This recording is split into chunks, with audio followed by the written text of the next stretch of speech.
बाहेर जायचं असलं की आपलं घरातलं काम करावं की बाहेर जावं असा प्रश्न पडतो आणि काही वेळेस तर असं होतं की आपण घरातलं काम तसंच ठेवतो आणि बाहेर जातो आणि मग घरात आल्यावरती आपल्याला ते काम बघून आपल्याला कंटाळा येतो, चिडचिड होते आणि मग त्याच कामाचं नियोजन आणि मी काम कसं करते, माझं स्वच्छ घर मी कसं ठेवते, बाहेर जायचं रुटीन कसं आहे ते मी आजच्या ब्लॉगमध्ये शेअर करणार आहे. तर ब्लॉग नक्की कंटिन्यू करा.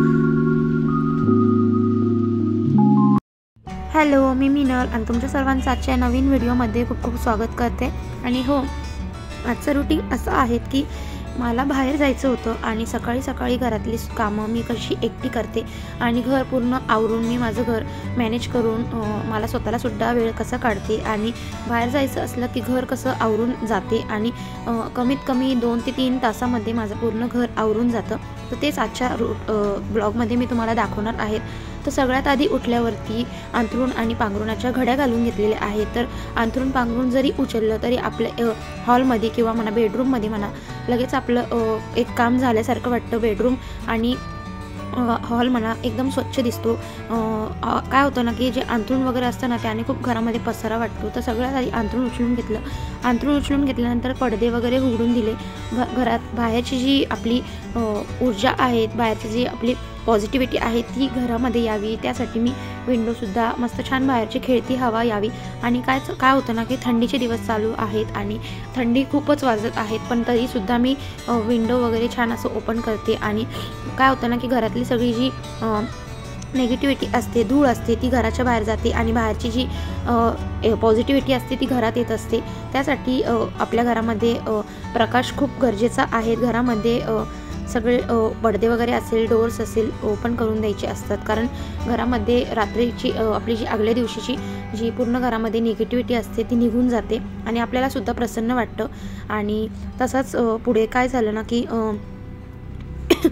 मावशीच्या मुलीचं लग्न आहेत आणि त्याचीसुद्धा शॉपिंग करायची आहेत. तर त्यासाठी मला रोज म्हणजे बाहेर आम्हाला जावं लागतं आहे. पण काय होतं ना की घरातली कामे टाकून जर गेलं की आपल्याला घरात आल्यावरती तेच काम बघून आपल्याला कंटाळा येतो, चिडचिड वाढते आणि मग त्या काम करण्याची इच्छासुद्धा वाटत नाही. असं वाटतं की ते काम करावं की आल्यावरचा स्वयंपाक करावा की संध्याकाळची कामं करावं असं होतं.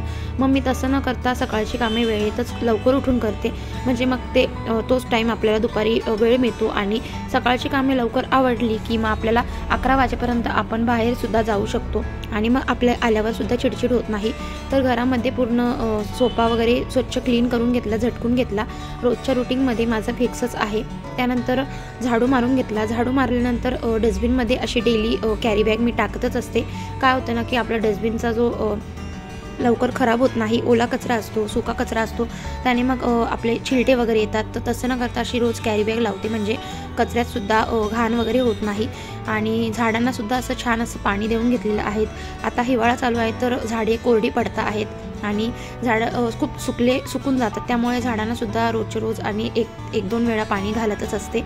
त्यानंतर बघा बेडरूममध्ये बेडशीट एक 5 मिनिटाचं म्हणजे अगदी 1 ते 2 मिनिट लागतात, पण त्या 2 मिनिटामध्ये आपला बेडरूम अगदी स्वच्छ दिसतो. बेडरूमवरची बेडशीट किंवा चादर जरी चेंज केली किंवा झटकली तरीसुद्धा आपला बेड खूप सुंदर वाटतो. असं वाटतं की आपण बेडरूममध्ये बरेच कामं केलेलं आहेत असं वाटतं. तर ते झाल्यानंतर जे रुमालं वगैरे पडलेले होते त्यांच्यासुद्धा छान घड्या घालून ठेवलेल्या आहे. जी लागत नव्हती ती वस्तू जागच्या जागी ठेवून दिलेली आहेत. चार्जर वगैरेसुद्धा जागच्या जागी ठेवलं तर आपल्या दुसऱ्या दिवशी लवकर सापडतं. आणि प्रत्येक कामाचं जर म्हणजे आपण टाईम ठरवला या कामामध्ये हे काम करायचंच आहे तर मग आपलं काम सोपं होतं आणि आपल्याला रोजच्या कामाची सवय होते आणि जास्तीत जास्त लोड येत नाही. तर पुढे असं झालं ना की रोजच्या रोज कामाचं इतकी सवय झालेली आहे की मला त्या कामाची आता म्हणजे काही टेन्शनसुद्धा होत नाही की हे इतकं सारं काम करायचं आहे. पण रोजच्या कामामध्ये जर ती सवय लावून घेतली ना तर अगदी सोपं वाटतं. तर तसाच आजचा रुटीन होता.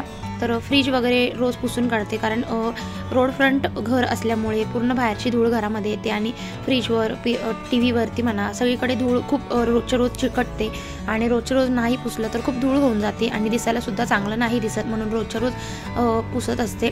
त्यानंतर बेसिंगमध्ये बघा, बेसिंगच्या बाजूला सुद्धा सगळं इकडे तिकडे झालेलं असतं. रोजच्या रोज ते सगळं स्वच्छ ठेवून घेते, नाहीतर काही लोकांच्या घरामध्ये असाच पसारा पडलेला असतो, दुसऱ्या दिवशीपर्यंत तसंच असतं आणि मग तसंच जिथे ठेवलं तिथंच तो पसारा राहून जातो. तर तसं न करता जिथल्या तिथे मी जागेवर वस्तू ठेवून देते. आणि मिरर रोजच्या रोज पुसते, म्हणजे मिररवरती जे डाग लागलेले असतात ते घाण दिसतं ते, आणि पक्के न होता रोजच्या रोज असं कपड्याने वॉश किंवा पुसून घेत असते. बेसिंगसुद्धा रोजच्या रोज डीप क्लिनिंग करत असते. काय होतं ना की बेसिंग आपण जे यूज करतो त्यामुळे बेसिंगसुद्धा खराब होत असतं, आणि आठवड्यातून एकदा क्लिनिंग करण्यापेक्षा रोजच्या रोज असं क्लीन केलं तर बेसिंगसुद्धा अगदी नवंच्या नवं दिसतं. तर त्यानंतर बघा माझं बाकीचं काम झालेलं आहे. आता किचनमध्ये आल्यानंतर सकाळी टिफिन वगैरे बनवून झालेला आहे. तर मी आज उसळची भाजी बनवली होती, आणि दोघांचा टिफिन झालेला आहे, मिस्टरांचा आणि मुलाचा. तर ते गेल्यानंतरचा हा जो रुटीन असतो ना तो खूप म्हणजे फास्ट असतो, आणि घरामध्ये जर एकटं असलं तर आपण डोक्यामध्ये सारखे विचार चालू असतात. तर अशा वेळेस काय करायचं ना की कोणते ना कोणतं काम करतच राहायचं, म्हणजे त्यामुळे आपल्या डोक्यामध्ये विचार येत नाही, निगेटिव्हिटी येत नाही. आपल्याला स्वतःला जर प्रसन्न आणि खुश ठेवायचं असेल तर आपण घरामध्ये काही ना काही केलंच पाहिजे. ज्या गोष्टींमुळे आपल्याला चांगलं वाटत असेल आपण ते काम केलं पाहिजे. तर बघा मी घरामध्ये आता रात्रीची जी भांडी होती तर ती सुकलेली आहे, ती मांडणीला लावून दिलेली आहे, आणि आत्ता सकाळचे जे भांडे आहेत ते घसून घेणार आहेत. तर बघा हे जे खरगटं आहेत त्याच्यासाठी मी एक ओला कचऱ्यासाठी पिशवी करत असते रोज. म्हणजे काय होतं ना की त्याला एखादी गाठ वगैरे मारली तर कचरासुद्धा बाहेर येत नाही, आणि सुका कचरा आणि ओला कचरा एकत्र जरी टाकला तरी मग जास्त घाण होत नाही. तर भांडे घसून घेताना काय होतं ना की सगळं खरगटं वगैरे काढून घेतलेलं आहेत, आणि मग मी भांड्यासाठी लिक्विडच वापरत असते, साबण वगैरे वापरत नाही. लिक्विडने खूप छान भांडी निघत असतात, अगदी एक दोन थेंबामध्ये अख्खे पूर्ण भांडे होऊन जातात. तर लिक्विड खूप छान आहे, तर तुम्हीसुद्धा नक्कीच विमचं लिक्विड आहे तर नक्कीच वापरून बघा.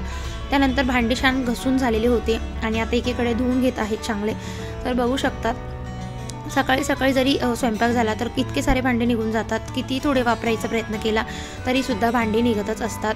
तर ते रोज सगळ्यांच्या घरी असंच असेल. तर भांडी आता छान घसून झालेली होते, आणि मग लगेचच मी किचन ओटा पुसायला सुरुवात केली. तर किचन ओटा पुसताना जे आपलं तेलाची आणि मिठाची जी बरणी असते त्यालासुद्धा आपले हात लागलेले असतात, घाण दिसतं ते. तर माझं रोजच्या रोज मी दिवसातून 1 ते 2 किंवा 3 वेळा मी माझा ओटा पुसत असते. जितका स्वच्छ ओटा क्लीन राहील तेवढंच आपल्या घरामध्ये आपल्या किचन जर स्वच्छ असेल तर आपण सुद्धा निरोगी राहतो, आणि प्रसन्न वाटतं किचनमध्ये गेल्यावरती, आणि कोणतेही काम करण्याची आपल्याला एनर्जी येते. तर त्यामुळे किचन अगदी फ्रेश आणि स्वच्छच ठेवते. तर सगळ्यात आधी बघा सकाळचा स्वयंपाक झालेला होता, तर किचनमध्ये लगेचच मी क्लिनिंग करून घेते, त्यामुळे झुरळं वगैरे होत नाही, आणि किचन स्वच्छ असलं की छान वाटतं, लगेच आपल्याला दुसरं काम करायला सुद्धा सुचतं. तर ओटा छान पुसून घेतलेला आहे, गॅससुद्धा छान पुसून झालेला आहे. तर एकदा कपड्याने हात मारून घेते, आणि कपड्याने काय होतं ना की सगळं चिकट तसंच राहतं. तर एकदा परत थोडंसं पाणी मारून वायपरने छान असं क्लीन करून घेतलं की ओटासुद्धा अगदी क्लीन होतो, आणि लगेचच वाळून जातो, कोरडा होऊन जातो. तर बघा तुम्ही बघू शकतात ओला वट्टा किती कोरडा झालेला आहेत. आणि त्यानंतर माझे रोजच्या रुटीनमध्ये असाच हा रुटीन असतो. त्यानंतर बघा बेसिंगसुद्धा आपण काय करतो ना की आपण जास्त भांडे असले किंवा दिवसातून एकदाच वॉश करतो, किंवा काही लोक तर फक्त पाणी मारतात. तर तसं न करता मी बेसिंग रोजच्या रोज क्लीन करत असते. जसं आपण रोजच्या रोज भांडे घासतो ना तसं ते भांडंसुद्धा आपलं खराब होत असतं, आणि भांड्यामध्ये इतका चिकट थर लागलेला असतो, आणि बेसिंगची जी जाळी असते त्याच्यावर सुद्धा खरगटं राहिलेलं असतं. आणि आपण तसंच ठेवल्यामुळे काय होतं ना की पूर्ण ओटा जरी क्लीन केला पण त्या बेसिंगच्या खरगट्यामुळे झुरळं वगैरे होतात, आणि कीड वगैरे लागतात, आणि वास यायला लागतो. तसं न होता मी लगेचच बेसिंगच्या जाळीवरचा कचरासुद्धा उचलून घेते, म्हणजे आपलं घर स्वच्छ दिसतं आणि आपण सुद्धा निरोगी राहतो. आणि बघा माझं किचनचं काम झालेलं आहे, किचन अगदी स्वच्छ आणि क्लीन दिसत आहे. तर ते बघून मला सुद्धा खूप छान वाटत आहे. कोणतं काम जर आपल्या हाताने जर केलं ना, छोटं असो वा मोठं, तर खूप छान वाटतं. घरामध्ये खूप म्हणजे आपल्या हाताने केलेल्या कामाला आपल्याला बघावंसं वाटतं सारखं. तर किचन छान डीप क्लिनिंग झालेलं होतं. त्यानंतर लगेचच बाथरूममध्ये आलेली, आणि काय होतं ना की गावी जाऊन आलं किंवा कुठून जाऊन आलं की जे कपडे असतात ना ते भरपूर निघत असतात. तर तसंच माझ्या बहिणीची जी पुतणी होती तिचंसुद्धा लग्न होतं, तर 2-3 दिवस तिकडेच गेलेली म्हणून ब्लॉगिंग येत नव्हते. तर तिकडून जाऊन आल्यानंतर घरामध्ये आपले बॅग्स असतात, जे कपडे असतात ते धुवायला इतकी सारी निघून जातात की मला आज म्हणजे इतकी सारी कपडे होती की बाल्कनीमध्ये कपडे टाकायला सुद्धा जागा नव्हती. तुम्हाला पुढे दिसेलच किती कपडे धुवायचे होते. तर माझ्याकडे वॉशिंग मशीन नाही आहेत, मी हातानेच वॉश करते. तर सगळे कपडे भिजत घातलेले होते, छान भिजून दिले, आणि मग त्यानंतर कपडे धुवून घेतलेले आहेत. थोडेफार हळदीचे सुद्धा कपडे होते, त्यालासुद्धा वेगळं सेपरेटली धुवून काढलेले आहेत. तर मला वाटत होतं की हळदीचे डाग नाही निघणार, पण मग थोडंसं भिजत घातलं, लगेचच भिजत नाही घातले. हळदीचे कपडे थोडेसे उन्हामध्ये टाकले, किंवा हवेशीर टाकले, त्याच्यातली हळद वगैरे थोडीशी सुकली, त्यानंतर मग मी धुतलेले आहेत, लगेचच वॉश नाही केलेले. तर आय होप तरी कपडे होऊन गेलेले आहेत. तर पुढे दिसेलच तुम्हाला किती सारे कपडे मी आज धुतलेले आहेत. तर घर काय होतं ना की आपल्या हाताने आपलं घर जर आपण स्वच्छ ठेवण्याचा प्रयत्न केला तर आपल्याला त्या कामाची सवय लागते आणि आपल्याला त्या काम करण्याचा कंटाळासुद्धा येत नाही. तर मला आता ह्या कामांची इतकी सवय झालेली आहेत की आपलं घर आपल्याच हातात आहे की आपण किती स्वच्छ ठेवू शकतो. आणि आपण स्वच्छ ठेवलं तर आपल्या घरातले सुद्धा लोक सगळे चांगले राहतील, निरोगी राहतील आणि आपल्यालासुद्धा घरामध्ये फ्रेश वाटेल. जर आपलं घर जर तसंच जर पडलेलं असेल, काम सगळे तसेच पडलेले असेल तर आपल्यालासुद्धा घरामध्ये निगेटिव्हिटी येत चालते किंवा आपल्या घरातली लक्ष्मीचा जो वास असतो तो नांदत नाहीत. तर बघा माझं सगळं कपडे वगैरे धुवून झालेले आहेत. तर बाथरूम छान असं क्लीन करून घेते. तर बाथरूममध्ये काय झालं ना की इतके 4-5 दिवसामध्ये मी नव्हते, त्यामुळे पूर्ण बाथरूम चिकट झालेलं होतं आणि त्यामध्ये आमच्या इथे थोडंसं बोरिंगचं पाणी मिक्स करतात, त्यामुळे पूर्ण बाथरूम व्हाईट पडलेलं असतं. तर व्हाईट पडल्यामुळे सगळीकडे डाग झालेले होते, चिकट झालेलं होतं. तर थोडंसं मी वरच्यावर क्लिनिंग करून घेतलेले आहेत. थोडीशी जरी क्लिनिंग केली तरी बाथरूम स्वच्छ क्लीन होऊन जातं. आणि डीप क्लिनिंग मी आठवड्यातून किंवा 1-2 आठवड्यातून करतच असते. रोजची अशी डीप क्लिनिंग माझी असतेच. बाथरूम स्वच्छ केलं, त्यानंतर लगेचच माझी आंघोळ झालेली होती. आंघोळ झाल्यानंतर छान अशी देवपूजा करून घेतलेली आहे. देवपूजा केल्यावरती घरामध्ये अगदी प्रसन्न वाटत होतं आणि देवांची जरी पूजा झाली ना तर देवांकडे सारखं असं बघवंसं वाटत होतं. तर छान असा जो अगरबत्तीचा जो वास होता, सुगंध होता, तो पूर्ण घरामध्ये दरवळत होता आणि अगदी घरामध्ये खूप फ्रेश वाटत होतं. आणि सगळी कामे इथे झालेलीच आहेत. आणि बघा आता कपडेसुद्धा दाखवते तुम्हाला. पूर्ण म्हणजे विंडोसुद्धा म्हणजे दरवाजासुद्धा पूर्ण भरलेला आहेत कपड्यांनी.